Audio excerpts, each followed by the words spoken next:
Hello there. Welcome to Cloudflow Labs course for beginners on how to use DBT, Data Build Tool, for data engineering, where we break into a multi-part video series the fundamentals of DBT and how to get up and running in no time. This course begins with an introduction to explain what DBT is and what it's used for.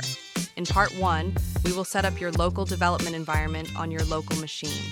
Then, in Part 2, you will write your first DBT model, where we will walk through DBT models, sources, and materializations in Part 3.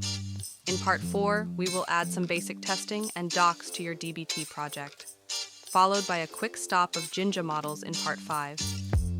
Part 6 will look at deploying your model to the DBT cloud. Then in Part 7, we will review the project workflow and best practices. At Cloudflow, the learning never quite stops, so stay tuned in Part 8, where you can take your DBT skills to the next level.